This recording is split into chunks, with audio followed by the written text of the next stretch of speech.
Hello,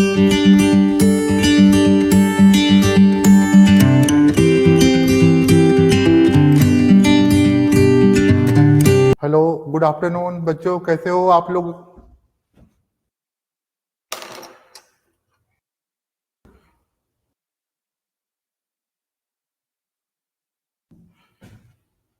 secondary education commission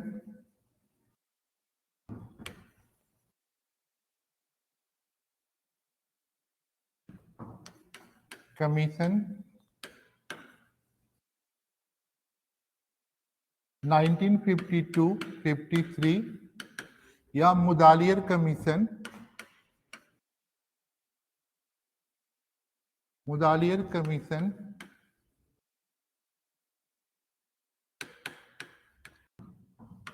1952-53। आज का topic है अपना मुदालियर कमीशन। और जो है secondary commission of India, Bharat आजाद हो चुका था, इंडिपेंडेंस हो गए थे। लास्ट में हमने सार्जेंट प्लान पढ़ा था, गांधी जी की बेसिक पॉलिसी पढ़ी थी, मुझे आपको जाकर मैकाले पढ़ा था, एडम्स रिपोर्ट पढ़े थे। ये सभी की सभी जो चीजें थी आपको जाकर बिफोर द इंडिपेंडेंस थी। After the independence education sectors में कोई ना कोई एक अच्छे रिफॉर्म की जरूरत थी। इसको लेकर हमने पढ़ना शुरू किया, हमने इस पे देखना था, और एक ऐसा रिक्वायरमेंट था ताकि हम अच्छे तरीके से एजुकेशन को लेकर चल सके। तो आज का अपना टॉपिक है सेकेंडरी एजुकेशन कमीशन 1952-53 या मुदालियर कमीशन 1952-53। पेज नंबर बताता हूं कौन से पेज नंबर पे है। इंग्लिश मीडियम का पेज नंबर है आपको जाकर, हिंदी मीडियम में पेज नंबर है आपको पेज नंबर 148 हिंदी मीडियम में, और इंग्लिश मीडियम का पेज नंबर है आपको जाकर 63। ये टॉपिक है आज का अपना मुदालियर कमीशन या secondary commission of education India 1950-52-3। तो पहली बार क्या हुआ कि जब भारत आजाद हुआ तो एजुकेशन सेक्टर्स के लिए काफी गंभीर समस्या थी कि एजुकेशन सेक्टर पर कुछ काम किया जाए। सेंट्रल एडवाइजरी बोर्ड सीएबी ने सजेस्ट किया कि इसको लेकर कोई कमीशन बनाया जाए।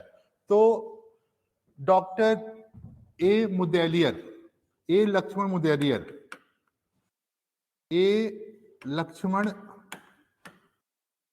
मुदलियर जो वाइस चांसलर थे आपको मद्रास यूनिवर्सिटी के वाइस चांसलर थे, कुलपति थे, जिनके देख रेख में एक कमीशन बनाया गया था जिसको सेकेंडरी कमीशन या फिर मुदालियर कमीशन के नाम से जानते हैं। इस पेज नंबर बच्चे जी हिंदी मीडियम में आपको जाकर हिंदी का पेज नंबर है आपको जाकर 148 और इंग्लिश मीडियम का पेज नंबर है आपको 63। Kirti Singh page number Hindi medium में 148 और इंग्लिश मीडियम में पेज नंबर 63। तो इनके देखने में कमीशन बनाया और एक कमेटी बनी, जिस कमेटी ने क्या किया, पूरे जितने भी टीचर्स थे, एजुकेशन एक्सपर्ट थे, सबसे एजुकेशन की रिगार्डिंग राय मांगी। जितने भी उस टाइम के जो टीचर्स थे, एजुकेशन एक्सपर्ट एक प्रॉपर क्वेश्चनर बनाए, एक प्रॉपर क्वेश्चनर तैयार किया और उस क्वेश्चनर प्रश्नावली तैयार की। उस प्रश्नावली को बाई पोस्ट या किसी भी तरीके से जितने भी एजुकेशन के लोग थे उनसे उनको सेंड किया। काफी लोगों से, एक्सपर्ट से बात की, अलग अलग स्टेट का सर्वे भी किया जाकर कि वास्तव में एजुकेशन को लेकर कौन कौन सी समस्याएं हैं और इन समस्याओं को कैसे हम दूर कर सकते हैं, ताकि एक प्रॉपर फ्रेमवर्क, क्योंकि आपने देखा कि इसके पहले आप सार्जेंट प्लान हो, आपको जाकर गांधी जी की बेसिक एजुकेशन पॉलिसी हो, वर्धा कमेटी हो, या फिर आपको जाकर एडम्स रिपोर्ट हो, या फिर आपको मैं काले रिपोर्ट हूँ, सभी के सभी कहीं ना कहीं बेसिक एजुकेशन से कॉन्सर्न थे। पहली बार क्या हुआ कि एक प्रॉपर तरीके से एक ऐसा एजुकेशन सामने आया जिसमें आपको सेकेंडरी एजुकेशन या माध्यमिक शिक्षा पर काम करने की कोशिश की गई। इसका नाम है माध्यमिक शिक्षा, सेकेंडरी एजुकेशन या माध्यमिक शिक्षा। सेकेंडरी एजुकेशन और माध्यमिक शिक्षा कमेटी ने क्या किया, जितने भी एजुकेशन एक्सपर्ट हैं सबसे बात की, क्वेश्चनर के माध्यम से इसने क्या किया, सर्वे किया, एक प्रॉपर क्वेश्चन बनाया, क्वेश्चन के लिए फॉर्मेट तैयार किया और उस क्वेश्चंस को इसने मेल का मतलब पोस्ट के द्वारा अलग अलग माध्यम से किया और सारे स्टेट के इसने सर्वे किए और सर्वे के बेस पे जो है अपनी रिपोर्ट दी और पाया कि इस रिपोर्ट जो है 1963 में सामने आई। इस रिपोर्ट में क्या क्या मेन बातें थी, किन किन मेन बातों पर ज्यादा ध्यान दिया गया, देखते हैं। गुड आफ्टरनून बच्चे, आप लोग, ये one of the important questions है। Radhika page number English medium में आपको 63 और 67 है, 64 है और हिंदी मीडियम में पेज नंबर 148 149 है। तो आप देखिए इंपॉर्टेंट क्वेश्चंस हैं, तो ध्यान से सुनना, इंपॉर्टेंट टॉपिक है, इसको हम लोग करने की कोशिश करते हैं। तो इन्होंने इसका जो डॉक्टर लक्ष्मण मुदालियर थे, मद्रास यूनिवर्सिटी के वाइस चांसलर थे, कुलपति थे, इनके देखने में कमेटी बनी। कमेटी ने अपना काम बड़े शिद्दत से किया, जितने भी एजुकेशनिस्ट थे, जितने भी ये थे, सबसे उसने जो टीचर्स थे सबसे बात की, क्वेश्चनर के माध्यम से, प्रश्नावली के माध्यम से सबसे प्रश्न पूछे कि एजुकेशन को कैसे हम सुधार कर सकते हैं और संभवतः इंडिया के जितने भी स्टेट थे सारे स्टेट का सर्वे भी किया और सर्वे करने के बाद उसने जो समस्याएं देखी, उन समस्याओं को करने के बाद उसने अपनी एक रिपोर्ट दी जो 1963 में पब्लिश हुई। ठीक है, तो इस रिपोर्ट के अंदर कौन कौन सी बिल्कुल सिफारिशें थी, कौन कौन से सजेशंस थे, कैसे कैसे हम एजुकेशन को कर सकते हैं, इसको देखने की कोशिश करते हैं। ठीक है, तो इसके देखते हैं क्या क्या चीजें थी, जो मेन जो चीजें थी, सजेशन या रिकमेंडेशन ऑफ मुदालियर कमीशन। ठीक है, तो पहला था इसके अंदर जो टीचर ने बताया कि जो इसके जो सबसे जो उन्होंने सजेशन किया, improvement of education system. First point है improvement of education system.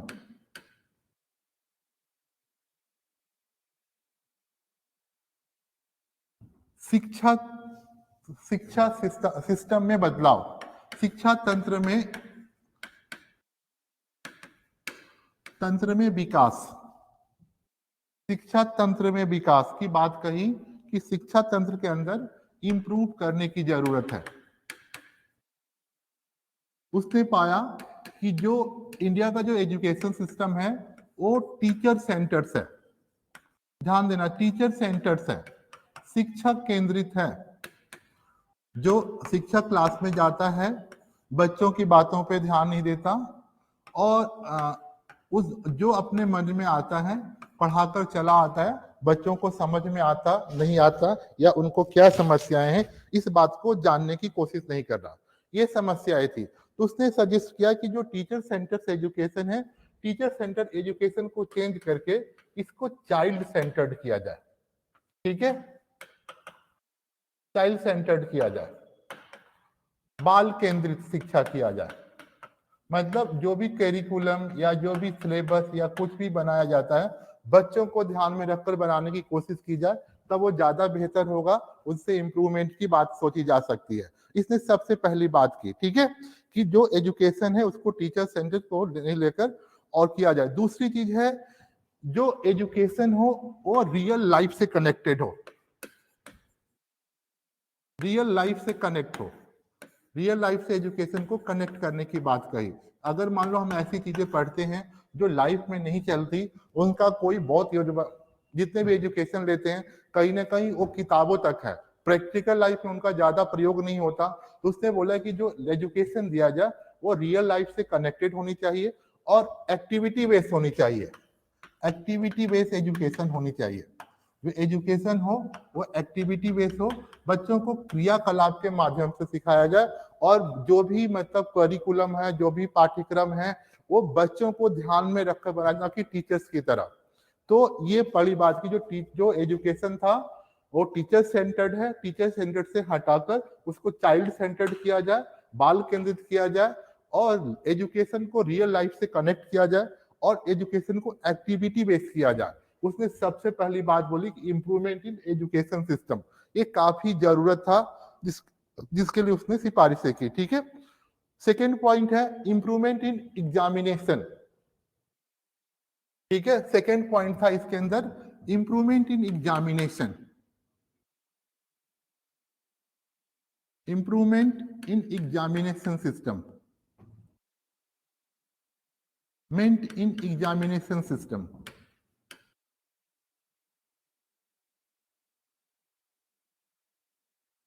System, परीक्षा पद्धति में बदलाव।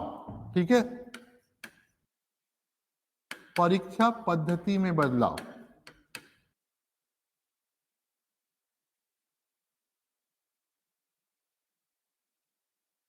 जो इंडिया के अंदर जो एग्जामिनेशन सिस्टम है वो भी सही नहीं है, उसमें भी कोई ना कोई बदलाव करने की जरूरत है।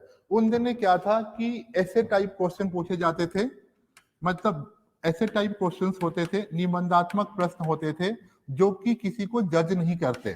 ठीक है, तो इसने बोला कि निबंधात्मक प्रश्नों के बजाय वैकल्पिक प्रश्न पूछे जाएं, वैकल्पिक प्रश्न पूछे जाएं, वैकल्पिक प्रश्न, मल्टीपल चॉइस और ऑब्जेक्टिव क्वेश्चंस।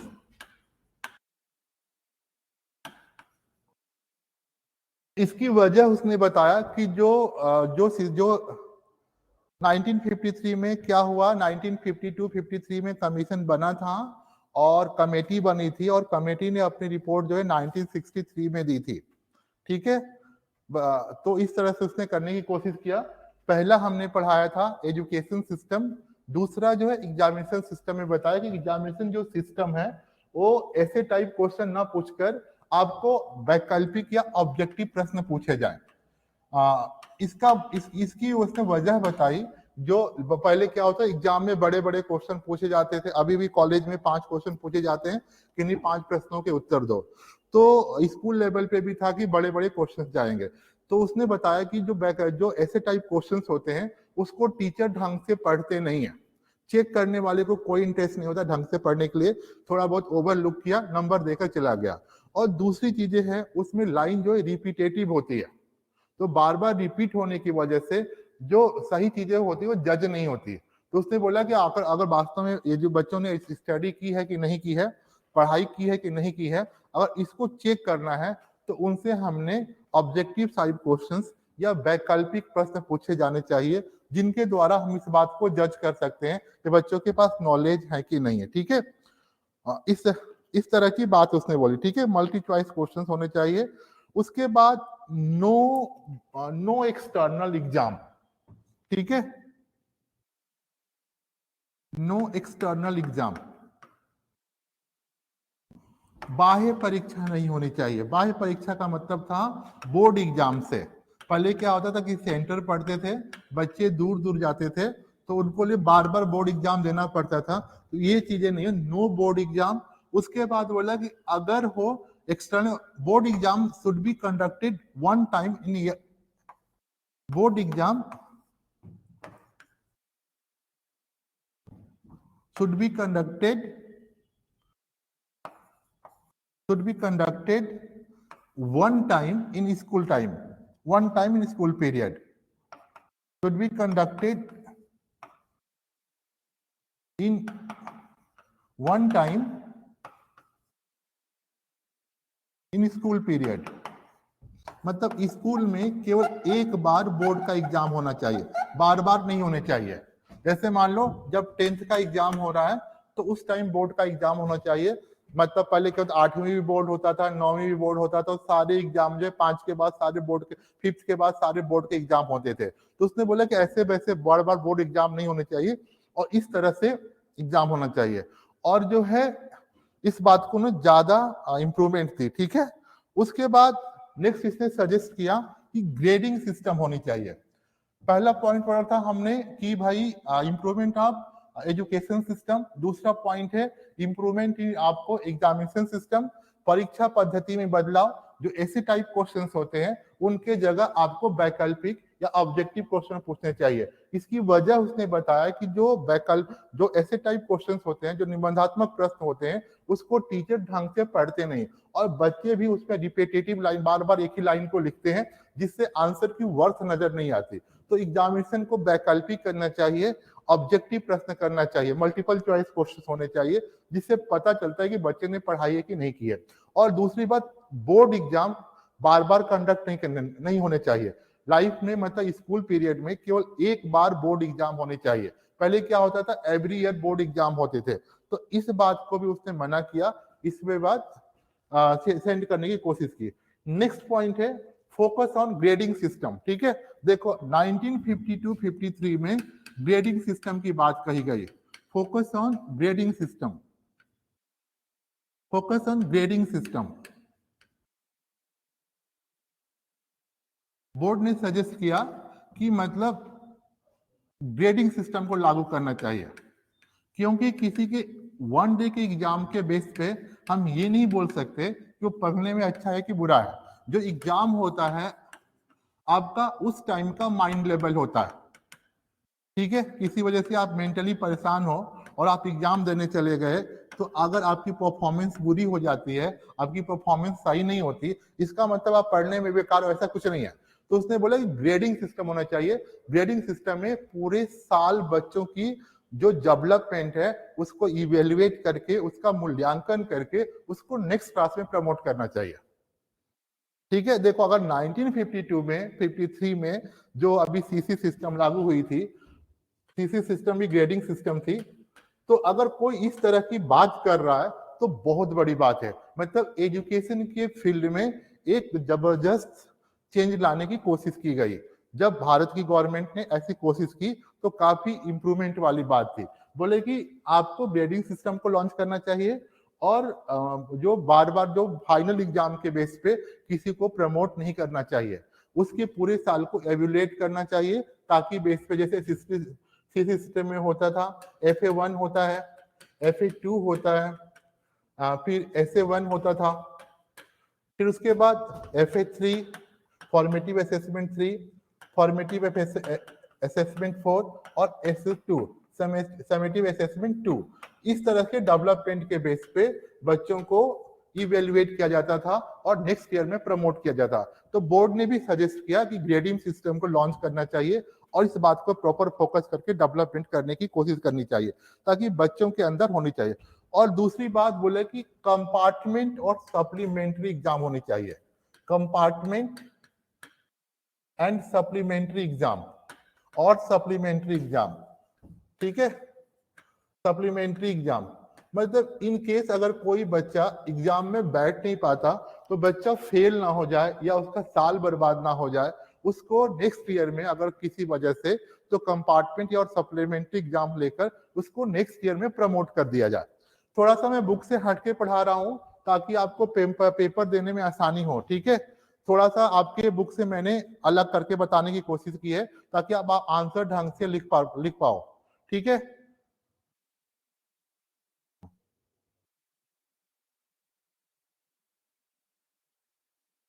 इंग्लिश मीडियम में पेज नंबर 63 है और हिंदी मीडियम में पेज नंबर 148 और 149 है।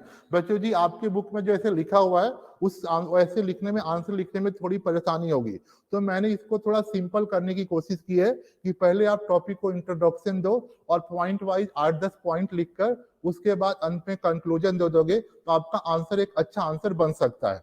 इस बात पर मैंने ऐसे करने की कोशिश की है। तो सबसे पहले हमने बताया कि मुदालियर कमीशन या सेकेंडरी एजुकेशन कमीशन क्या था, ये कब आया और इसने कब अपनी रिपोर्ट दी, इसके हेड कौन थे, इसने कौन कौन चीजों की बात की और उसके कौन कौन से रिकमेंडेशन थे या कौन कौन से सुझाव थे। तो पहला सुझाव, इन बातों को इंट्रोडक्शन करने के बाद उसके सुझाव में 8-10 पॉइंट लिख देंगे, उसके बाद कंक्लूजन या निष्कर्ष लिख देंगे, तो अपना एक सॉलिड आंसर हो जाएगा। इस तरीके से हमने करने की कोशिश करनी है।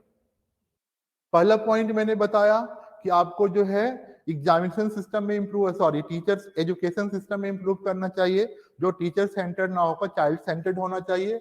दूसरा मैंने बताया कि आपको एग्जामिनेशन सिस्टम में भी इम्प्रूव होना चाहिए, एग्जाम जो है साल में एक बार होने चाहिए, बार बार नहीं होने चाहिए, ठीक है, और बोर्ड एग्जाम एक ही बार होने चाहिए। तीसरा जो पॉइंट है आपको ग्रेडिंग सिस्टम, उन दिनों ग्रेडिंग सिस्टम की बात कही कि पूरे साल बच्चों के जो इंटरनल एग्जाम होते हैं उन सारे एग्जाम को, या क्लास परफॉर्मेंस होती है, सबको अप्रीजल करके, सबको इवेल्युएट करके उसको नेक्स्ट क्लास में प्रमोट करना चाहिए। इन बातों को कोशिश की है। अगर और इसके साथ ही कंपार्टमेंट और सप्लीमेंट्री एग्जाम भी कंडक्ट करना चाहिए। अगर किसी वजह से बच्चा अगर एग्जाम नहीं दे पाता है तो उसको अपने तरीके से कर सकते हैं, ठीक है। उसके बाद focus on inspection and supervision. Next point है point number 4, focus on inspection and supervision. Focus on inspection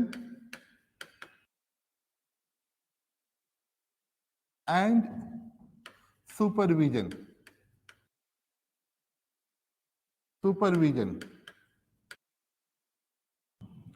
निरीक्षण पद्धति पर बल।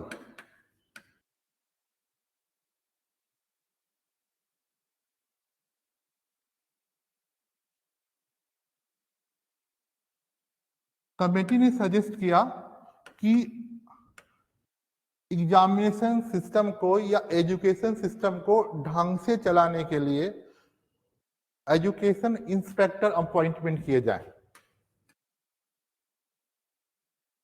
एजुकेशन इंस्पेक्टर, ठीक है, एजुकेशन इंस्पेक्टर अपॉइंटमेंट किए जाए जो स्कूलों में जाकर चेक करें कि टीचर्स जो है ढंग से काम कर रहे हैं कि नहीं कर रहे हैं, ठीक है।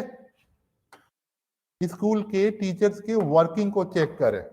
क्या होता है, स्कूल में क्लासेस चल रही हैं और टीचर साहब घर पे हैं, टीचर महोदय घर पे हैं। 99% स्कूल जो है आपको रूरल एरियाज में होती हैं, कोई इनको देख रेख करने वाले नहीं होता, घरों में अपने खेतों में खेती कर रहे हैं, या स्कूल में उनकी अटेंडेंस चल रही है।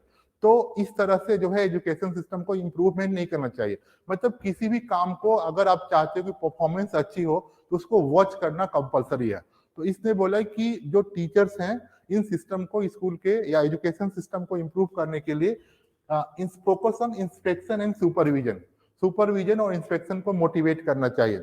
इसके लिए कुछ ना कुछ स्कूल इंस्पेक्टर अपॉइंटमेंट करना चाहिए, ताकि जिसके बेस पर स्कूलों की देखरेख हो, टीचर्स की वर्किंग को देखा जाए कि टीचर्स काम करें नहीं हुए। टीचर्स जो एजुकेशन इंस्पेक्टर्स हो उनको बनाया जाए, उन टीचर को बनाया जाए जिनको कम से कम 10 इयर्स का टीचिंग एक्सपीरियंस हो, 10 इयर्स का टीचिंग एक्सपीरियंस हो, ठीक है, या एमएड पास हो, मास्टर इन एजुकेशन। किसी को भी तो हम एजुकेशन इंस्पेक्टर नहीं बना सकते जो स्कूलों की देख रेख करे कि स्कूल कैसे चल रहे हैं, क्या चल रहा है। तो उसने सजेस्ट किया कि भाई जो है इसमें जो है आपको कोई ना कोई आपको ये बनाया जाए, ऐसे टीचर्स को इंस्पेक्टर बनाया जाए, एजुकेशन इंस्पेक्टर, जिसको मिनिमम 10 इयर्स का टीचिंग एक्सपीरियंस हो, और या फिर वो एमएड हो, मास्टर इन एजुकेशन। बीएड के बाद एक कोर्स होता है एमएड, जो प्रिंसिपल के लिए या फिर जो बीएलएड और डीएलएड के कॉलेजों में पढ़ाने के लिए कंपलसरी होता है, ठीक है। तो उसने बोला कि उन लोगों को आपको ये बनाया जाए, इंस्पेक्टर बनाया जाए। इंस्पेक्टर क्या होगा, स्कूलों में जाकर बच्चों की देख रेख करेंगे या फिर स्कूल सिस्टम को देखेंगे स्कूल ढंग से काम कर रहा है कि नहीं कर रहा। इस बात पर उन्होंने ज्यादा फोकस दिया ताकि इस तरीके से चीजों को इम्प्रूव कर सकते हैं, ठीक है।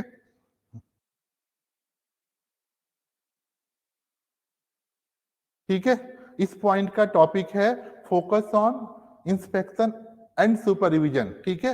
इंस्पेक्टर और सुपरविजन पे फोकस करने की बात कही गई, ठीक है। हाँ जी कोमल, बच्चे जी बुक में सब पॉइंट नहीं है, बुक के तरीके से थोड़े आंसर को लिखना डिफिकल्ट होगा। मैं एग्जाम के पॉइंट ऑफ से आंसर को थोड़ा आपको समेटने की कोशिश कर रहा हूँ ताकि आप अच्छी तरह से कर सको। इसमें क्या करोगे, पहले अभी भी मैंने बताया कि 8-10 पॉइंट आपको इंट्रोडक्शन देने के बाद 8-10 पॉइंट को एक्सप्लेन कर दोगे तो बेटर हो जाएगा। तो पहले हमने 4 पॉइंट बता दिए। पहला था इम्प्रूवमेंट इन एजुकेशन सिस्टम, दूसरा था इम्प्रूवमेंट इन एग्जामिनेशन सिस्टम, तीसरा था आपको ग्रेडिंग सिस्टम, चौथा आपको मैंने बताया focus on inspection and supervision, मतलब स्कूलों को देख रेख करने के लिए, सुपरवाइज करने के लिए एजुकेशन सुपरवाइजर या एजुकेशन इंस्पेक्टर की अपॉइंटमेंट होनी चाहिए, जिसके लिए मिनिमम 10 इयर्स का एक्सपीरियंस हो या फिर एमएड क्वालिफाइड हो, और वो देखेगा कि मतलब ये चीजें कैसे काम कर रही हैं, टीचर्स ढंग से पढ़ा रहे हैं कि नहीं पढ़ा रहे हैं, इन बातों पर फोकस करने की बात कही। नेक्स्ट पॉइंट है फोकस ऑन वोकेशनल एजुकेशन, ठीक है, वोकेशनल एजुकेशन। पॉइंट नंबर 5 है फोकस ऑन वोकेशनल एजुकेशन।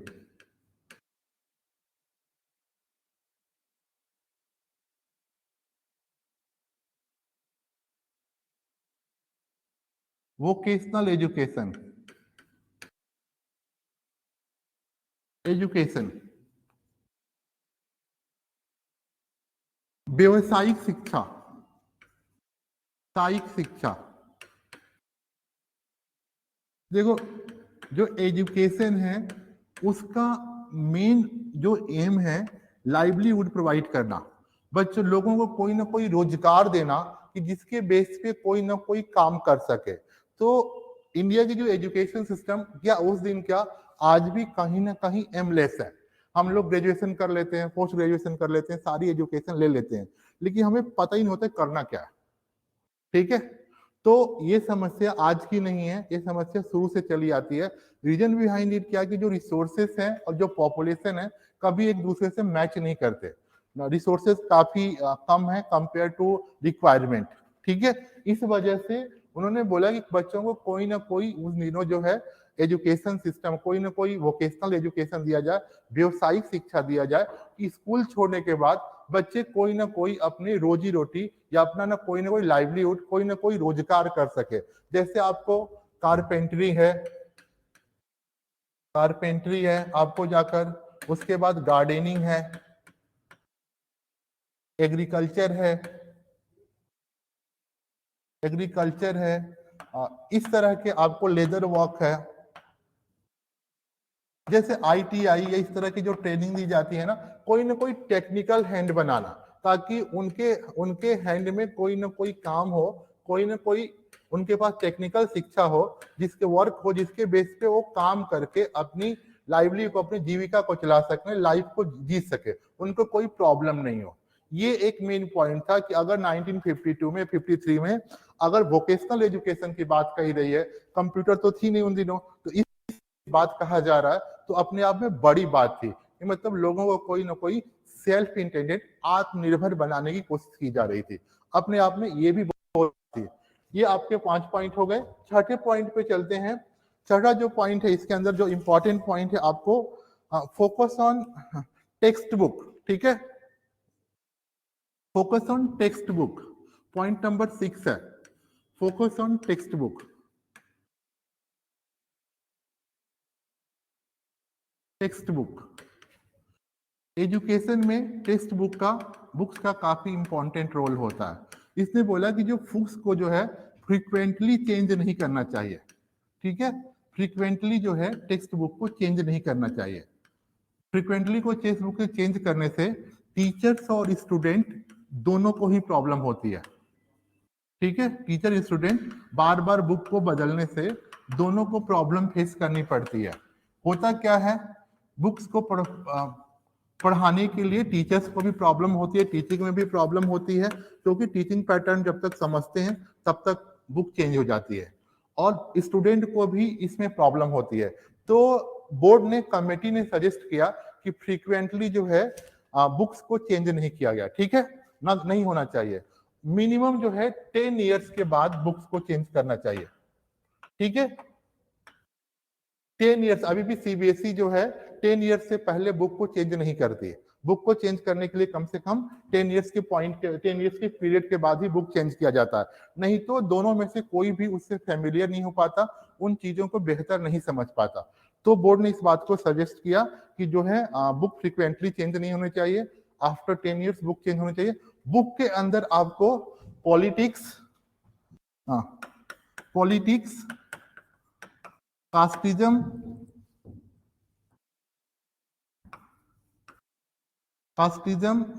और रिलीजियस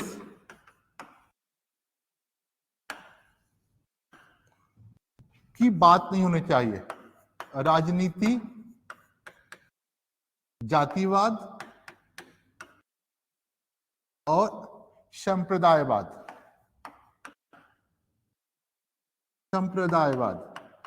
मतलब धर्म की बातें, राजनीति की बातें और जाति की बातें बुक्स के अंदर नहीं होनी चाहिए, क्योंकि ये क्या होती है ना, ये लोगों को तोड़ने का काम करती है। अगर आप यूनाइटेड इंडिया देखना चाहते हो, एक भारत देखना चाहते हो, तो बुक्स और सिलेबस में ऐसी चीजें नहीं होनी चाहिए।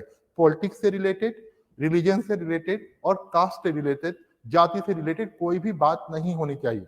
यह क्या करती है, लोगों को तोड़ने का काम करती है, जोड़ने का काम नहीं करती। ये काफी प्रॉब्लम थी, इसको भी उसने बोला कि इसको हटाने की कोशिश करनी चाहिए, ठीक है। और दोनों को काफी प्रॉब्लम होती है, फेस करते हैं, इसलिए बोर्ड बुक को भी फ्रीक्वेंटली चेंज नहीं करना चाहिए। नेक्स्ट पॉइंट है आपको पॉइंट नंबर 7, 3 लैंग्वेज फॉर्मूला। ये कोई काफी इंपॉर्टेंट है, पेपर में अलग से भी पूछा जाता है। Point number 7, 3 language formula. 3 language formula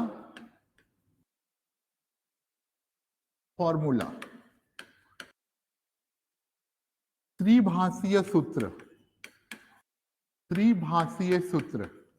three language formula पर इसने फोकस किया कि सबसे पहले बच्चों को मदर टंग सिखानी चाहिए, मातृभाषा, ठीक है। दूसरा बोला इसने नेशनल लैंग्वेज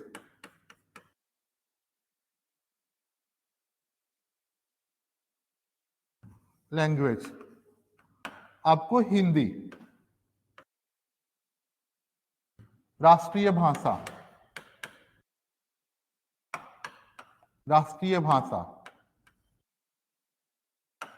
और तीसरा जो आपका इंटरनेशनल लैंग्वेज,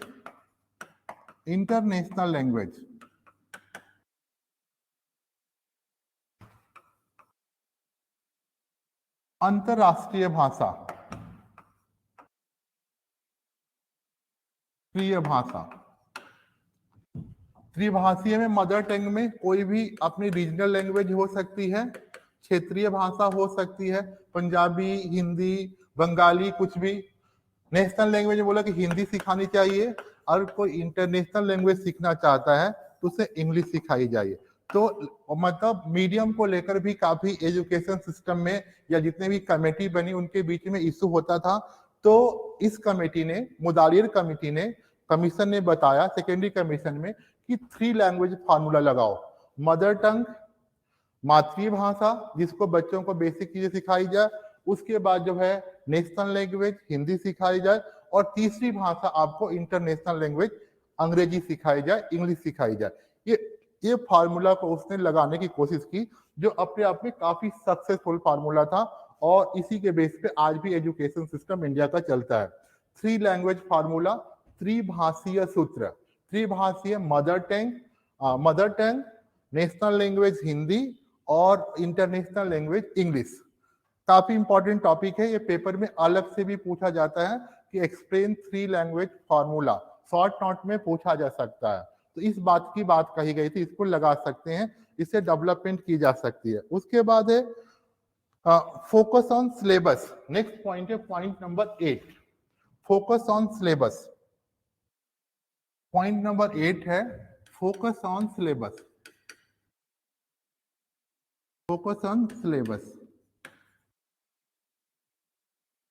पाठ्यक्रम, ठीक है।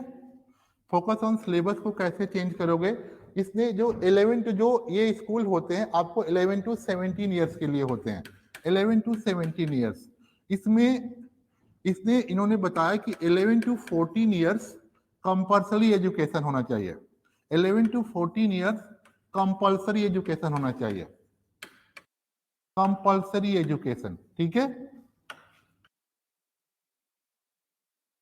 और जो है जो 14 टू 17 ईयर्स है, 14 to 17 ईयर्स, ये जो आपका एजुकेशन होना चाहिए, ये आपको ऑप्शनल एजुकेशन होना चाहिए, ठीक है, ये इलेक्टिव एजुकेशन होना चाहिए। इलेक्टिव एजुकेशन, इलेक्टिव एजुकेशन, ठीक है, ध्यान देना। फोकस ऑन सिलेबस, दो तरह के सिलेबस बताएं, 11 to 14 ईयर्स कंपल्सरी एजुकेशन जो आपको 10th तक है, और 14 से 17 ईयर्स आपको जाकर आपको इलेक्टिव सर्विसेज है। इन दिनों क्या था, एजुकेशन को 8+3+3 में किया गया था, ठीक है, 8+3+3, सॉरी 8+3+3, मतलब जो 11th था, जो 11th को इन्होंने स्कूल सिस्टम से हटा दिया था, ठीक है, सॉरी 11th को इन्होंने स्कूल सिस्टम में कर दिया था और 12th को कॉलेज सिस्टम में कर दिया। तो 11 to 14 ईयर्स जो है आपको कंपलसरी सब्जेक्ट, और 14 से 14 to 17 ईयर आपको जाकर इलेक्टिव सब्जेक्ट थे। अब देखो जो कंपलसरी सब्जेक्ट कौन कौन से थे उनको देखते हैं। कंपलसरी सब्जेक्ट में जो इनके थे, कंपलसरी सब्जेक्ट में इन्होंने सबसे पहले 3 लैंग्वेज बोला, 3 लैंग्वेज, उसके बाद मैथ्स, तीसरा जनरल साइंस, चौथा आपको सोशल साइंस SST, और जो आपका moral science, moral education, 5 number पे मोरल एजुकेशन की बात कही, ठीक है, मोरल एजुकेशन, ठीक है। इस तरह की उन्होंने बात की कि 3 लैंग्वेज फार्मूला होना चाहिए कंपल्सरी एजुकेशन में, कि पहले तीनों लैंग्वेज हो, रीजनल लैंग्वेज, नेशनल लैंग्वेज और इंग्लिश, उसके बाद मैथ्स, उसके बाद आपको जाकर जनरल साइंस, सामान्य विज्ञान, SST सामाजिक विज्ञान, और मोरल एजुकेशन नैतिक शिक्षा। ध्यान नोट करना, 11 to 14 ईयर्स कंपल्सरी एजुकेशन थे, और कंपल्सरी एजुकेशन में इन सब्जेक्टों को प्रमोट किया गया। आपको पहले तीनों लैंग्वेज, मातृभाषा, राष्ट्रीय भाषा और अंतरराष्ट्रीय भाषा, उसके बाद मैथ्स, जनरल साइंस, सामान्य विज्ञान, सामाजिक विज्ञान और नैतिक शिक्षा, मोरल एजुकेशन। दूसरा देखो इलेक्टिव एजुकेशन की बात करते हैं, जो 14 ईयर्स तक था। इलेक्टिव एजुकेशन में क्या पढ़ाने की बात कही, इलेक्टिव एजुकेशन में इन्होंने बोला जो आपको 14 से 17 ईयर तक था इलेक्टिव एजुकेशन, इसमें इन्होंने अलग अलग तरह के सब्जेक्ट बताए। सबसे पहले इन्होंने आर्ट्स ग्रुप बताया। आर्ट्स ग्रुप के लिए इन्होंने बोला ज्योग्राफी, हिस्ट्री और पोल साइंस कंपलसरी होना चाहिए, ठीक है। दूसरा आपको इन्होंने बोला साइंस ग्रुप में फिजिक्स, केमिस्ट्री और मैथ्स। दूसरा जो साइंस का ग्रुप बताया इन्होंने, साइंस ग्रुप में फिजिक्स, केमिस्ट्री और मैथ्स इन्होंने बताया। और तीसरा इन्होंने ग्रुप बताया आपको जाकर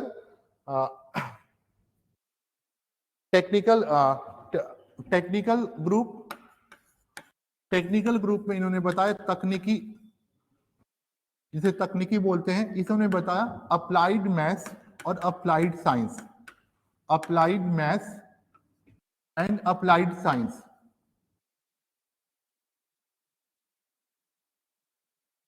अप्लाइड साइंस, ठीक है। उसके बाद 4th नंबर पे इन्होंने बताया आपको जाकर कॉमर्स। कॉमर्स में बताया eco, bookkeeping and shorthand. Commerce group में बताया, नोट करते रहना, ये पेपर में लिख सकते हो।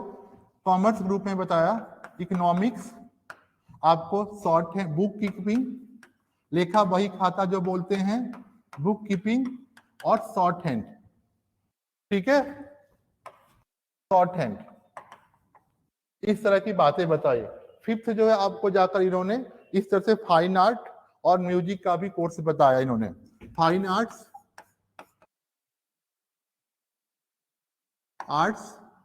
म्यूजिक और होम साइंस का भी एक ग्रुप था। इस तरह से इन्होंने इलेक्टिव में इस तरह से अलग अलग ग्रुप कर दिए।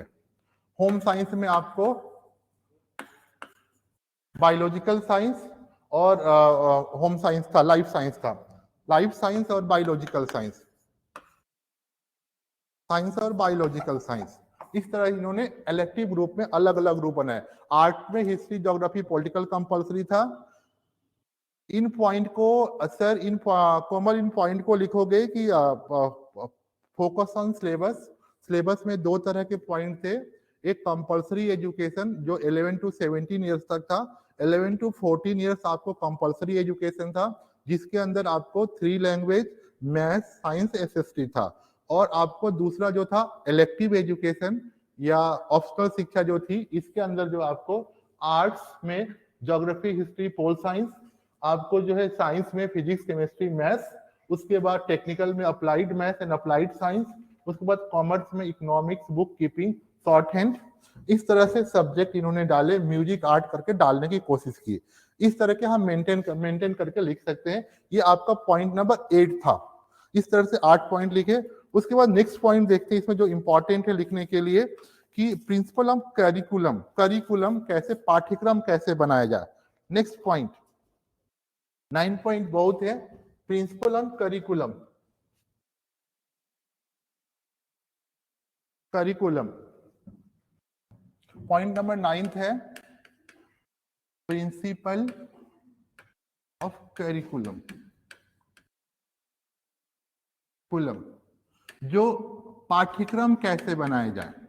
ठीक है, पाठ्यक्रम का सिद्धांत, तो इसको कैसे बनाया जाए, एजुकेशन किस तरीके से दी जाए। इसमें इन्होंने बोला कि भाई सबसे पहले जो एजुकेशन जो है वो टोटली ऑन एक्सपीरियंस। ठीक है, मतलब बच्चों को करा कर सिखाया जाए। बुक में है, देखो ये बुक में आपके पेज नंबर 65 पे इंग्लिश मीडियम में पॉइंट नंबर 2। ठीक है, टोटलिटी ऑन एक्सपीरियंस, पूरी तरह से अनुभव पर हो, टोटली ऑन एक्सपीरियंस। ठीक है, अनुभव बेस्ड होनी चाहिए। मैंने बताया ना कि एजुकेशन ऐसी होनी चाहिए जो रियल लाइफ से कनेक्टेड हो, तो इस तरह से बोलना चाहिए कि इन्होंने टोटली एन एक्सपीरियंस होना चाहिए। दूसरा इन्होंने बताया कि एजुकेशन जो है principle of variety of elasticity. ठीक है, principle of variety of elasticity, of elasticity, मतलब इसमें जो है लचीलापन होना चाहिए, लचीलापन का सिद्धांत। मान लो कोई बच्चा मैथ्स पढ़ने में कमजोर है और उसको मैथ्स पढ़ने के लिए हम मजबूर करेंगे, उसे प्रॉब्लम होनी चाहिए। तो इसमें जो है इलास्टिसिटी होनी चाहिए, लचीलापन का सिद्धांत। जिसको जो पसंद है, जो जिस क्षेत्र में आगे बढ़ता है, उस तरह की चीजें उसे देने की कोशिश करनी चाहिए। उसके बाद है प्रिंसिपल ऑफ लेजर। ठीक है, उनके पास खाली टाइम भी होना चाहिए, प्रिंसिपल ऑफ लेजर्स। बुक में देख सकते हो लिखा हुआ ये सारे पॉइंट, प्रिंसिपल ऑफ लेजर्स। ठीक है, मतलब आराम भी होना चाहिए। ठीक है, जैसे मान लो कॉन्टिन्यूअस अगर क्लासेस चल रही हैं तो बच्चे बोर होता है, तो उनको कुछ चाहिए, कोई ना कोई टाइम देकर करना चाहिए। ठीक है, उसके बाद है प्रिंसिपल ऑफ को रिलेशन, जो एजुकेशन हो, सिस्टम हो, लाइफ से जुड़े होने चाहिए, ताकि लोगों को समझ में आए कि एजुकेशन किस तरीके से चल रही है और इसका क्या चीजें हैं, कैसे कर सकते हैं। को रिलेशन। ठीक है, प्रिंसिपल ऑफ कम्युनिटी सेंटर्डनेस, मतलब जो एजुकेशन हो कम्युनिटी सेंटर्ड के बेस पे हो, मतलब जो शिक्षा की, जो समाज की, जो सोसाइटी की रिक्वायरमेंट है, उनको ध्यान में रखकर करिकुलम, सिलेबस बनाया जाए, पाठ्यक्रम या जो रूटीन है उसको उस तरीके से बनाया जाए जो सोसाइटी की रिक्वायरमेंट को, नीड को फुलफिल करे, तो हम बेहतर एजुकेशन को प्रोवाइड कर सकते हैं। ये सारी चीजें प्रिंसिपल ऑफ करिकुलम में थी। टोटलिटी ऑन एक्सपीरियंस, पूरी तरह से अनुभव के बेस पे हो, ऐसा एजुकेशन जिसको हम रियल लाइफ में यूज कर सके, जिसे हम बता सके कि रियल लाइफ में इसका क्या उपयोग है। दूसरी तरह से वेराइटी ऑफ फिलॉसफी, मतलब लचीलापन होना चाहिए, फ्लेक्सिबल होना चाहिए, अगर कोई प्रॉब्लम है उसको हम अपने तरीके से टैकल करके उसे चेंज कर सकते हैं। ठीक है, प्रिंसिपल ऑफ को रिलेशन, लाइफ से रिलेटेड होना चाहिए। अगर रियल लाइफ में एजुकेशन को यूज करना है तो रियल लाइफ में एजुकेशन यूज हो, इस तरह की बातें होनी चाहिए। उसके बाद प्रिंसिपल ऑफ जो है कम्युनिटी सेंटरनेस, मतलब जो सोसाइटी, समाज की, कंट्री की, स्टेट की जो रिक्वायरमेंट है एजुकेशन, उसको ध्यान में रख के करिकुलम को, पाठ्यक्रम को बनाना चाहिए कि कल के जो आफ्टर द एजुकेशन जो सोसाइटी की रिक्वायरमेंट है उसको स्टूडेंट फुलफिल कर सके। ऐसे 9 पॉइंट हैं, काफी इंपॉर्टेंट पॉइंट हैं। आप इनको लिखोगे तो आपका एक बेहतर अच्छा आंसर बन सकता है।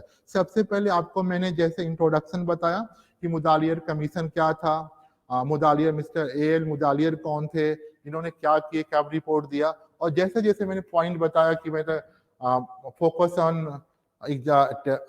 ऑन एग्जामिनेशन, आपको education system, focus on text book, focus on examination system, grading system, vocational education, syllabus कैसे करेंगे, इन सारे पॉइंट को करके एक एक करके एक्सप्लेन करते हैं।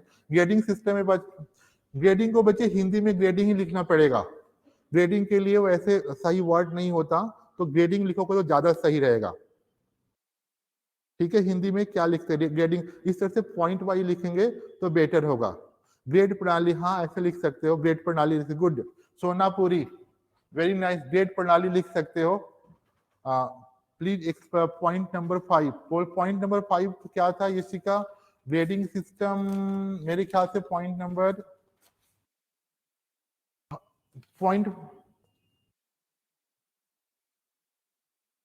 नंबर 5 में शायद इंस्पेक्शन एंड सुपरविजन था।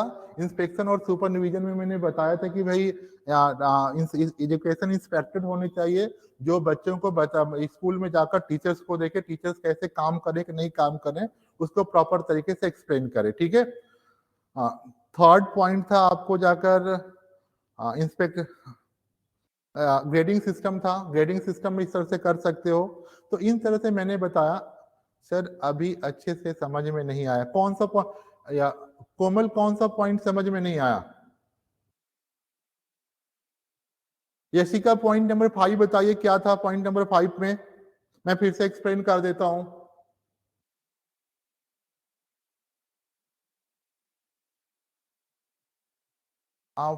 फोकस ऑन वोकेशनल एजुकेशन में बता रहा हूँ। वोकेशनल एजुकेशन में क्या था कि कोई ना कोई बच्चों को क्राफ्ट सिखाया जाए, जैसे गार्डनिंग है, कारपेंटरिंग है, आपको स्टिचिंग वर्क है, एग्रीकल्चर है, ताकि आफ्टर एजुकेशन उनके पास कोई ना कोई ऐसा हाथ में हुनर हो, कोई ना कोई ऐसी चीजें हो जिसके बेस पे अपनी रोजी रोटी को, अपनी जीविका को चला सके। इस तरह की बात कही गई, ताकि आफ्टर द जैसे मैंने बताया कि आज भी एजुकेशन सिस्टम हमारे पास एमलेस है। हमने 12th करते हैं, ग्रेजुएशन करते हैं, मास्टर करते हैं, लेकिन हमें पता ही नहीं होता कि भाई हमें क्या काम करना है। रीजन बिहाइंड कि हमारे पास जो रिसोर्सेस हैं, जो पॉपुलेशन है, एक दूसरे से मैच नहीं करते, तो इस वजह से सबके साथ प्रॉब्लम होती है। यार सारा क्वालिफिकेशन लेने के बाद, ग्रेजुएशन करने के बाद, मास्टर करने के बाद, हम एक कंपनी से दूसरे कंपनी के, एक ऑफिस से दूसरे ऑफिस से ठोकरे खाते, कोई भी जॉब मिल जाए और हमारा काम चले। तो उन्होंने बताया कि कुछ ना कुछ वोकेशनल उनके पास व्यवसायिक हुनर हो, ताकि कोई ना कोई ट्रेनिंग हो जिसके बेस पे आफ्टर जॉब वो कुछ ना कुछ कर सके, अपने आप को चला सके। ये सारी चीजें थी। एनी पॉइंट मोर, इस तरह से हम इस बात को एक्सप्लेन करके लिख सकते हैं। पहले हमें इंट्रोडक्शन देना है और 8-10 पॉइंट सबको एक्सप्लेन कर देंगे, उसके बाद में कंक्लूजन देंगे। मैंने जो पॉइंट बताए हैं इससे आप आंसर को ढंग से लिख पाएंगे, और आपका जो पॉइंट है वो काफी जो है ये है प्रॉब्लम हो जाएगी। पॉइंट नंबर 1 था गौरव, बार बार ऐसे बोले तो मुश्किल होगा, आपने ध्यान से देखोगे वीडियो समझ में आ जाएगा। पॉइंट नंबर 1 था system, education system. Point number 1 था कि एजुकेशन सिस्टम पे चेंज होना चाहिए। जो एजुकेशन सिस्टम है वो टीचर सेंटर्ड है। ठीक है, तो हमें एजुकेशन सिस्टम को टीचर सेंटर्ड को ना करके आपको ये करना चाहिए, वो आपको जाकर टीचर सेंटर्ड से ना होकर चाइल्ड सेंटर्ड होना चाहिए। बच्चों को ध्यान में रखकर पाठ्यक्रम बनाना चाहिए और बच्चों को एक्टिविटी बेस्ड चीजें करके सिखाने की कोशिश करनी चाहिए, ताकि बच्चों को प्रॉपर बातें समझ में आ जाए। थैंक यू, कंप्लीट हो गया आज का टॉपिक। इसको कहाँ गया,